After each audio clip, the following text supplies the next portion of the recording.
The feud between Tucker Carlson and Mark Levin and Ben Shapiro continues to rumble on, and boy is it delivering. I'm telling you, the video that Tucker Carlson made on Levin and Shapiro last week is probably the single best video that Tucker Carlson has ever made, and considering some of the stuff he's done in the past, that is pretty strong praise. Honestly, Tucker put on a clinic, an absolute clinic. He brought out it was S tier. He brought out all of the guns. He took Levin and Shapiro to Suplex City. And in this video, I'm going to break down exactly how he destroyed his two opponents. Honestly, I was actually in awe of how brilliant Tucker was. And I'm going to break it all down. I've made 10 points. 10 overarching points that we're going to go through in detail. We're going to have a look at some clips. But before we get there, I'll remind everyone, pick up Applied Elite Theory today in all good bookshops. Also pick up a course from the Academic Agency, Trivium, the bestseller there. Especially this video, I'm looking at argumentation, how to break down logic, rhetoric, and so on. The Trivium is the course, and I'm going to be going through some of the principles I talk about there as well. Now, a lot of people have said I've got quite riled up in recent videos and have requested a return for the bang pillow. Well, this is not quite the same pillow as I used last time, but I'm gonna put it there just in case I get worked up here. So, in this masterclass, Tucker made 10 points. There's an overarching thesis, which is point 1, and then under that we've got lots of kind of sub-points, which we're going to go through in a second. What is the overarching thesis? It is that Shapiro and Levin prioritize a tiny country, specifically Israel, over the USA. Right? This was the overarching argument he was making. There was another argument too about how to be nicer people and don't turn into Mark Levin. Sargon made a video going into all of that, but if you ask me, that was the sub-point. The main point was the point about Israel. And since Carl's not going to talk about it, I will. I'll talk about it, okay? So let's go into each of the points. So, obviously, I don't need a clip for the overarching point. Tucker is going to demonstrate throughout his argument the overarching thesis that Shapiro and Levin prioritize this tiny country, okay? The first thing, so he started, first of all, with an attack on, or a defense against, Levin. So the first points here are all about Levin, and then he turns and then he dissects Shapiro. And the way in which he takes apart his opponents, honestly, it's one for the ages. If you haven't seen it, you should go and watch Tucker's video and then come back and watch my breakdown. This video is intended for people who've already seen it, basically. Because I want to kind of call the plays as I've been following this feud in some detail. Made the debate instead about, why do you hate the Jews? You're a Nazi.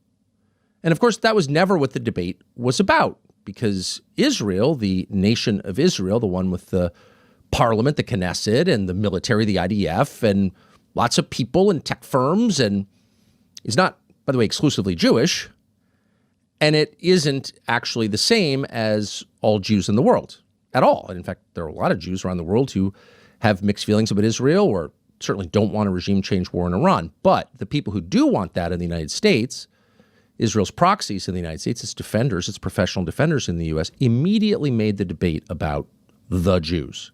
So the second point that Tucker made was how Levin and Shapiro rely on inversion and gaslighting. That is, completely turning around the opposite of what is happening and presenting that as if it's the main concern, which is a form of gaslighting. This is a tactic the Zionists use an awful lot, I've noticed. And specifically, he says that Levin inverts the argument by claiming that opponents want to kill Jews. Right? Levin continually invokes this idea that Tucker and people like him want to kill Jews, okay? When the actual argument, the actual opposition coming from Tucker, has nothing to do with that. It is opposition to the US involvement in a regime change war against Iran on behalf of Israel. And the unwillingness of Levin and Shapiro and those sorts of people to actually engage in that argument because they're scared, because they know they'll lose that argument, is instead to try to make it all about Jews or something like this, okay? Instead of what it's actually about, which is the appropriate use of military force, American resources, American priorities. You see, it's always projection, because it's actually they who want to kill their enemies, want to use force to kill their enemies. And what Tucker is saying is, by trying to make this argument, they flip it round to argue the total opposite of what is happening, which is a form of projection as well. Defenders of Israel made the debate about hating Jews and calling people anti-Semites to cow the opposition into acquiescing and falling in line. And because Tucker hasn't done that, they're going absolutely crazy at the moment. So the first thing Tucker did was call out this standard tactic of inversion and gaslighting. The second thing you notice is how totally personal this is. You're members of the Third Reich. You're Nazis. You're evil. You're an Islamist. You hate Jews. You're an anti-Semite. You hate America. Okay. That's ad hominem. There's no even attempt to address the argument that anyone Mark Levin doesn't agree with is making. Instead, it's just attacking them as people. What is the second thing? Well, part of this whole playbook is, again, avoiding making arguments and resorting to name-calling and insults ad hominem. So the second point is that Levin, rather than making arguments, relies on personal ad hominem attacks, labelling opponents Nazis, Islamists, jihadis, Jew haters, thugs, without addressing their substantive arguments. Always anything to get out of actually making an argument. And I've noticed this is an enduring feature of this particular group of Zionists that Tucker is dealing with here. They never actually make an argument. They're always just straight to name calling, which is ironic because that's what the left used to do, the woke left. You remember them? They also had no arguments. They were just calling people names all the time. Carlson, Owens, Kelly, Bannon, it is a time for choosing. You pick the good guys or the bad guys. You pit America or you pit the Third Reich. They're not MAGA. They're not conservative. In fact, they're more Marxist, Islamist, America-hating, Jew-hating thugs than anything else. And let me educate them briefly. The Babylonians couldn't kill the Jews. The Persians couldn't kill the Jews. The Romans couldn't kill the Jews. Hitler couldn't kill the Jews, and by this I mean eliminate them. You think your puny little asses are going to be able to do it? Kill the Jews? Your first thought is, wait a second, how do we get to that? No. Just don't want a regime change war against Iran. By the way, a war in which Jews would die, presumably, both in the U.S. military and the IDF. No, don't want to kill anybody. Actually, that's kind of the point. You want to kill the Jews? So the first thing you notice is the total inversion of what the argument actually is. It's an argument about to what extent should U.S. military power be used on behalf of another country, not the United States. That's it. That's the debate. And all of a sudden it becomes the Babylonians, the Nazis trying to kill the Jews. So again, it's an inversion. He's accusing his opponents of really what he wants, as always.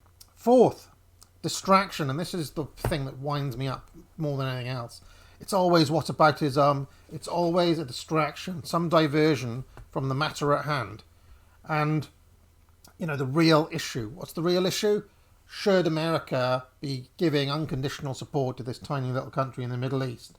Levin wants to accuse his opponents of, killing Jews. He invokes historical examples like the Babylonians, Romans, Nazis, despite the debate actually being about the US military, American foreign interests versus Israel's interests.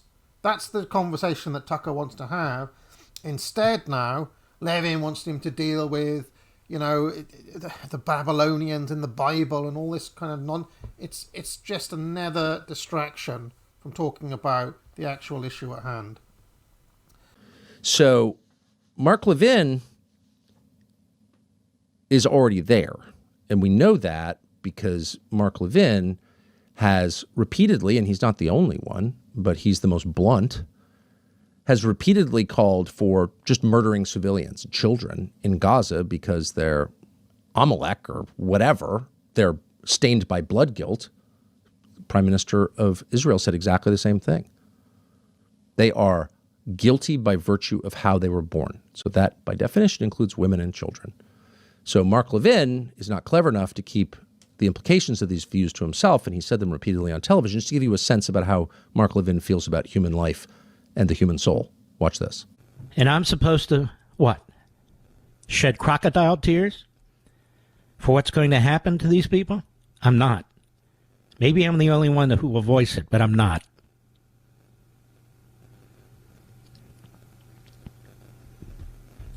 Israel has every right to throw every damn thing it has at barbarians. And if there are innocent people, quote-unquote civilians, who are killed, then maybe they ought to organize to take out the government they elected. Tapper and the others are saying there's 2 million Palestinians in Gaza. They're not all terrorists. They don't all believe in Hamas. They really have no choice. Let me ask you a question. Is that how we treated the German people when we were fighting the Third Reich? Well, they're not all Nazis. I mean, you got to fight to win and survive. You can't sit there and figure all that stuff out. Oh, but don't hurt the civilians.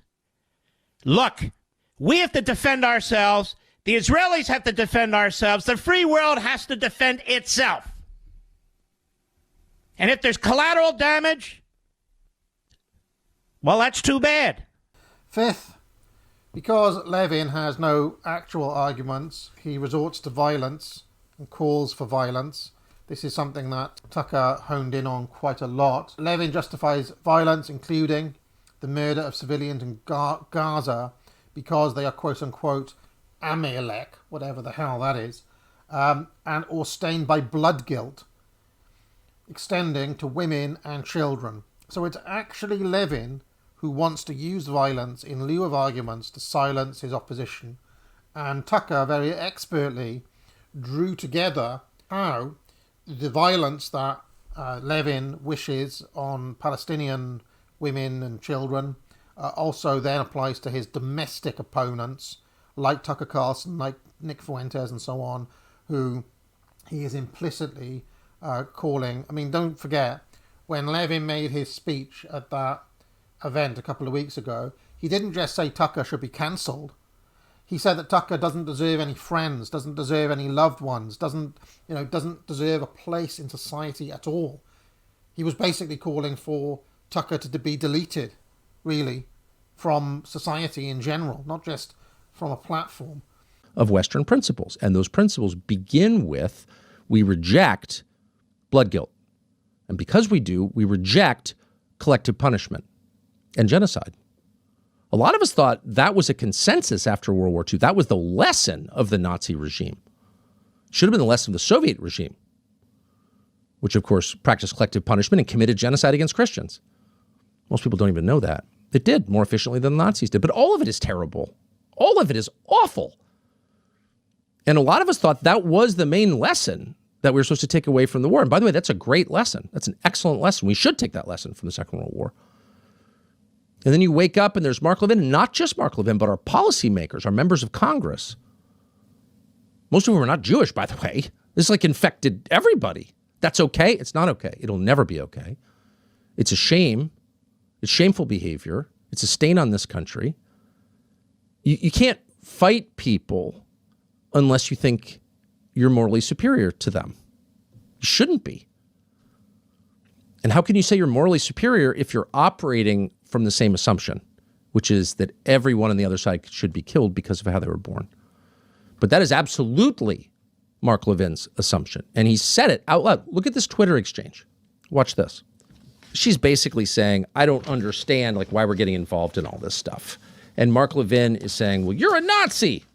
And someone writes in and says, Mark, I'm not even, I may be on your side or not, but what you're saying is actually creating anti-Semitism. And he's saying, and I'm quoting, anti-Semitism is, quote, in your family's DNA. Who thinks that?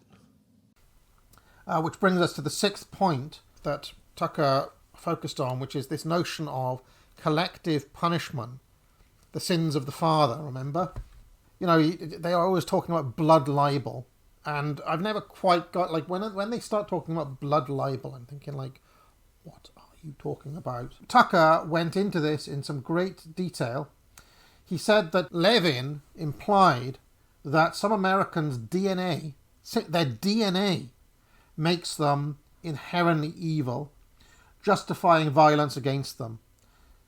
Anti-Semitism is in your family's DNA, said Levin.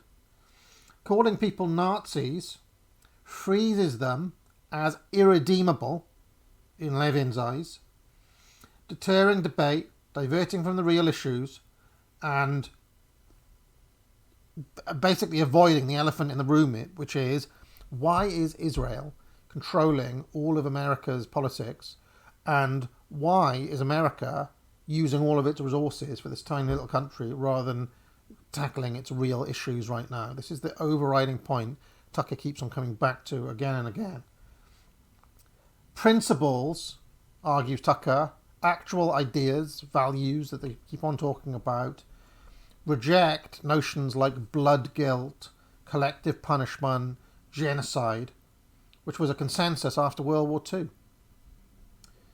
Levin's attitude undermines this basic morality. So what Tucker did was he was contrasting, and again, I thought this was very interesting, a real tactic throughout this video of Tucker's was to contrast universal Christian principles, the universalism, you might say even the Faustianism of Europeans and people like him, and the binary good versus evil, Magian, as Spengler would call it, principles or morals of Levin. It's my way or the highway. If you're against me, you're evil. If you're against me, you need to be destroyed. And Tucker was saying this is just not how civilized Western people think. It's how people like Mark Levin think, which I thought was a very interesting point. And this brings us then to the Ben Shapiro section, which I thought was even stronger than he was already cooking with Diesel. Tucker was in the Levin section. But now when we get to the Ben Shapiro bit, I really thought this was a masterstroke, because he found this bit of Shapiro talking about Maduro and talking about the cultural conservatism under Maduro in Venezuela. And he played this clip of Shapiro saying, I don't give a shit, with a loud cheer from the crowd. And Tucker hones in on that. Tucker's made the point, I'm not going to here to be Tucker's defender, but he's made the point that Maduro is culturally conservative. Who gives a shit? The guy's a communist dictator. Everyone in his country is eating dog. He's shipping fentanyl to the United States to kill Americans. Why do I give a shit whether he's anti-LGBTQ rights? Who gives a shit? I do. I'm not moving to Venezuela. I'm not pro-Maduro. But I care about that. Why wouldn't I care about that? I've got kids. First of all, I'm against abortion. Sorry, unpopular. I feel that way. I think it's really sad. I would personally become poorer to end abortion, voluntarily become poorer to end abortion in the United States. That's not a choice. Don't want to become poor, but I would because I care about it. Maybe you don't. Maybe you're offended that I do, but I care about it. Lots of people care about it. I don't think pornography is good. That really hurts people. You know, I don't think pretending that the sexes are the same is good. And you claimed that you didn't think it was good. But it turns out, quote, I don't give a shit. Maduro's against Israel. Oh, okay. I don't give a shit. Well, you spent like a decade pretending you did give a shit, that you were on the side of like normal Americans who have a mix of concerns. They definitely care about economics and they care about social issues too because they have children and they see where this is going. It's not good.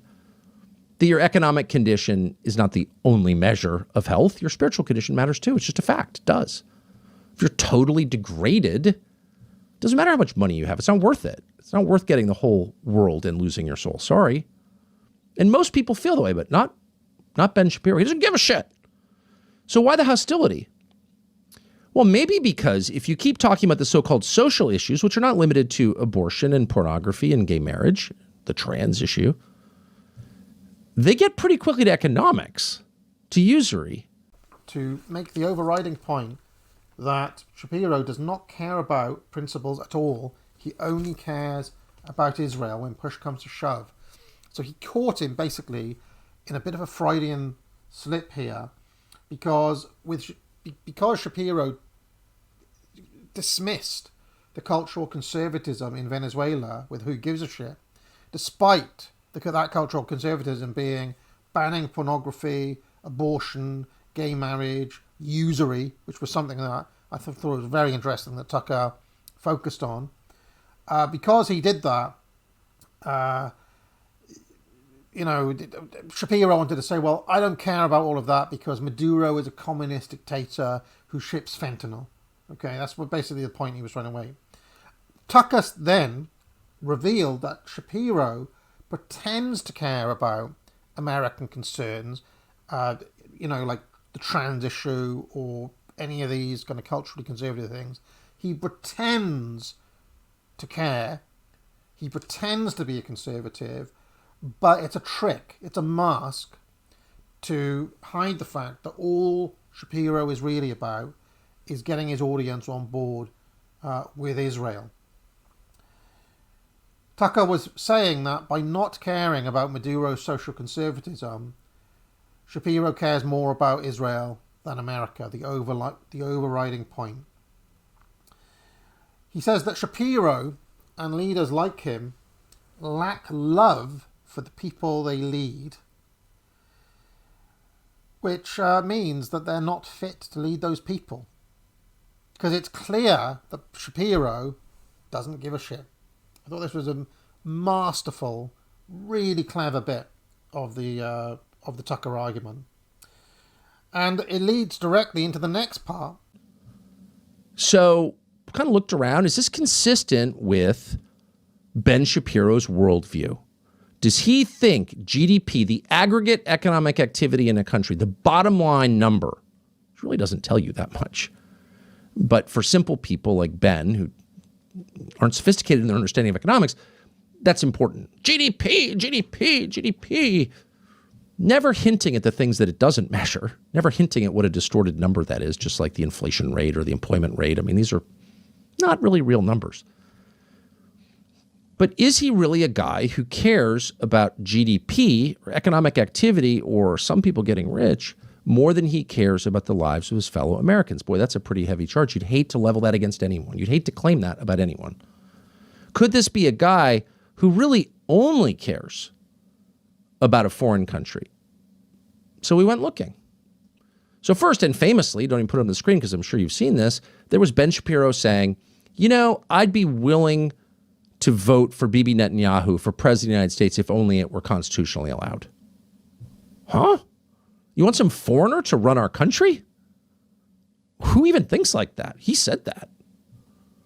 Maybe it was just he was getting carried away. He just loves Bibi so much. Loves the guy who is killing tens of thousands of children in Gaza so much that he wants him to run our country. Okay.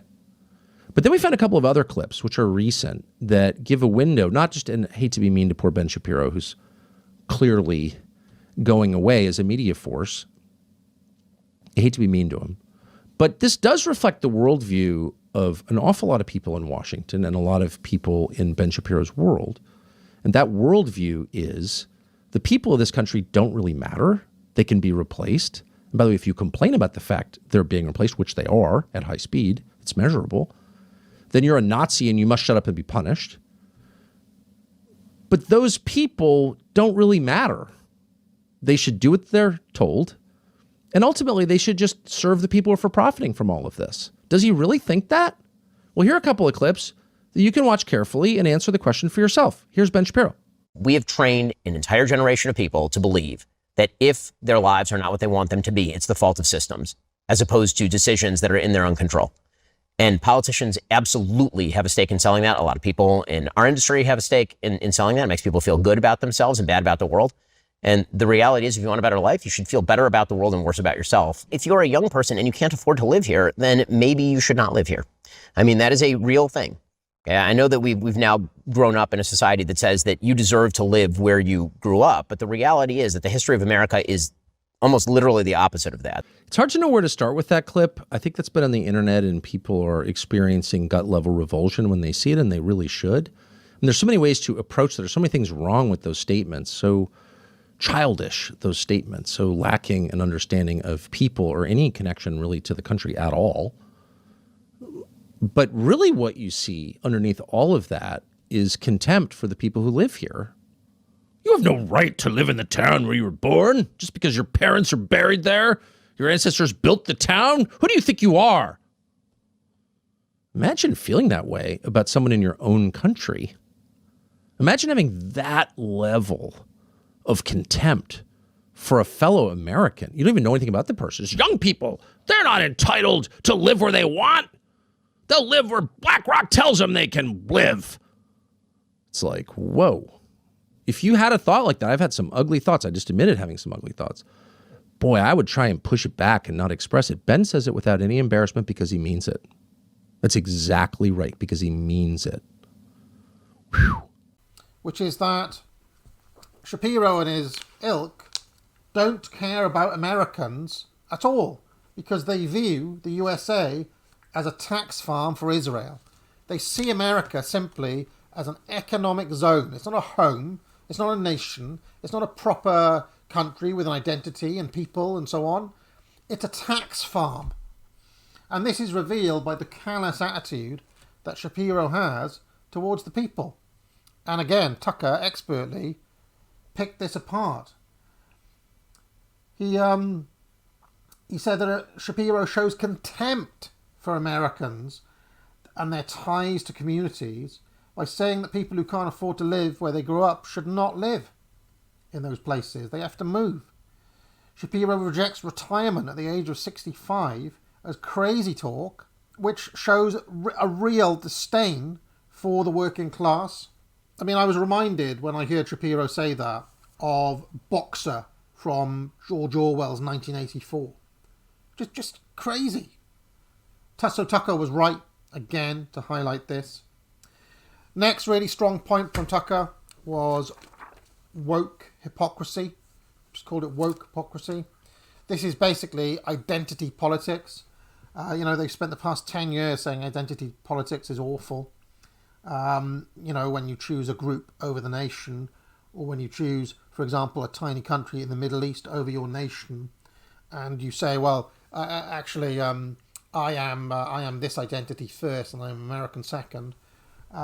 And Tucker, again, exposes the fact that Levin and Shapiro are always doing what is known as identity politics. And then they use the tactics of the woke, censorship, cancellations, bullying and hectoring, trying to squeeze funds, going after advertisers. These are all things that the woke did to Tucker Carlson back in the day. Now the woke is Ben Shapiro and Mark Levin. They're doing it again.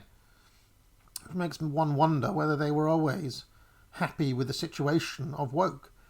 Fuentes, in another video, pointed out that Ben Shapiro's had a virtual monopoly. He's been unopposed. The system was banning all of his opponents.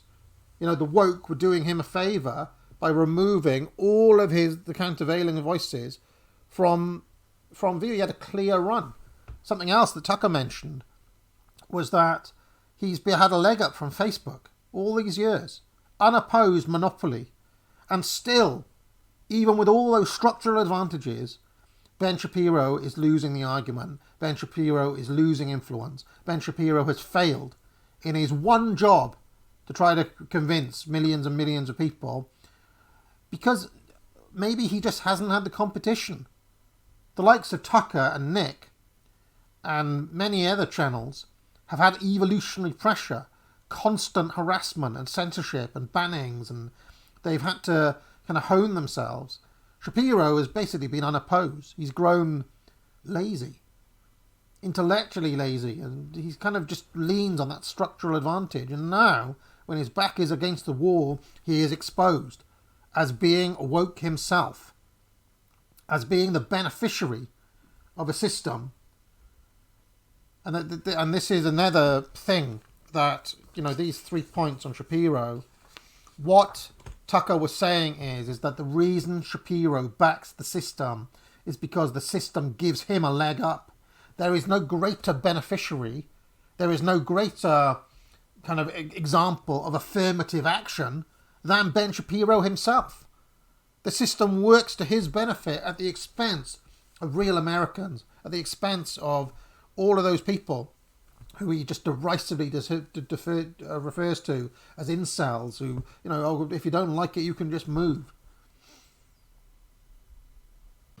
So where will this go? Well, of course, the people who think the U.S. government should act always and everywhere on behalf of its own citizens, the America First people, those people are going to win the debate. In fact, there's never actually been a real debate.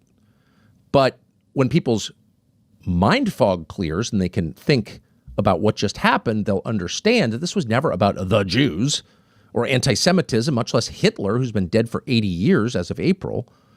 No, it was about, should the United States act in its own interests, or should it subvert its own interests on behalf of a foreign power with a very effective lobby in Washington? That's exactly what the debate is. And the answer is, of course, no. So the America First people, or the people who just think the government should serve its own citizens, which, let me remind you, is the only legitimate rationale for representative government. In other words, if the government is not representing its own citizens, if it doesn't care about its own citizens, it's not only off track, it's illegitimate. It has no basis to govern because it's a representative democracy. So you are morally bound, you're legally bound to represent your own people. That's the only purpose of having a government in our country, is to represent our people. And if you're not doing that, you're not legitimate. Which brings us to the last point, which is that if Ben Shapiro represents the ruling class, if Ben Shapiro represents who's in power in America today, then it fails the first test of government. Because a government that does not represent the people that it's meant to govern is illegitimate. It is illegitimate. And Tucker concludes by making this point. And that is why America First will prevail. That is why America First, according to Tucker, is unstoppable, because these people have failed Americans. They don't care about Americans. They have no right to rule Americans. Fantastic argument by Tucker. Absolutely brilliant. 10 out of 10. S tier. And I found it fascinating that this whole feud has made Tucker and Nick Fuentes as well bring out their absolute A game. They've come out swinging and they are thriving on the rivalry, whereas Shapiro is dwindling. Shapiro has brought nothing. Shapiro has exposed himself. Shapiro gets weaker and smaller, visibly smaller, as this feud goes on, as he's being crushed by these amazing displays of logic, argumentation, and rhetoric from Tucker and from Nick as well. It has to be said, on night after night, he's there killing it as well. So let's tie a bow on it there. Let me know what you think. I honestly think that, there's no way back from this. Tucker basically, at the end of his demolition of Shapiro, said that it's over. In 5 years' time, Ben Shapiro won't be a thing. He said, I promise you that. I love this confidence. I love the fact that Tucker's vision of the future was framed as being inevitable. and the demise of his enemies is inevitable because people aren't buying it anymore. They've been exposed. It's over, Ben. It's over. Absolutely over. And as if to demonstrate the fact, just today, as I'm recording this, Trump came out and defended Tucker. To the formula, yeah. Mr. President, Tucker Carlson recently had a friendly interview with anti-Semite Nick Fuentes. Tucker Carlson. What role do you think Tucker Carlson should play in the Republican Party and the conservative movement going forward? Well, I found him to be good. I mean, he said good things about me over the years. I think he's good. We've had some good interviews. I did an interview with him. We had 300 million hits. You know that. Look, I can't tell him. Will you let me finish my statement? You are the worst. You're with Bloomberg, right? You are the worst. I don't know why they even have you. We've had some great interviews with Tucker Carlson, but you can't tell him who to interview. I mean, if he wants to interview Nick Fuentes, I don't know much about him, but if he wants to do it, get the word out. Let him, people have to decide. Ultimately, people have to decide. And said, I can't tell Tucker who he's, it's a free country. So even Trump, who has been so disappointing in so many other ways, I don't like the fact he threw Marjorie Taylor Greene under the bus, for example, but even Trump has come out defending Tucker against these scumbags. It's a demolition, I tell you, an obliteration. It's not even close. It's not even close. That's the kind of irony of it all. Incredible. All right. That'll do. Pick up a course, like I said. Pick up Applied Elite Theory, and I'll see you all tomorrow. If you liked this video, be sure to like and subscribe. You can join the channel for thousands of hours of past shows in the archive and hundreds of videos. If you have any questions, you can leave a super chat or a super thanks, and I'll be sure to pick it up during my weekly office hours, which run every Tuesday afternoon. I also provide courses at the academic agency, which I encourage people to buy.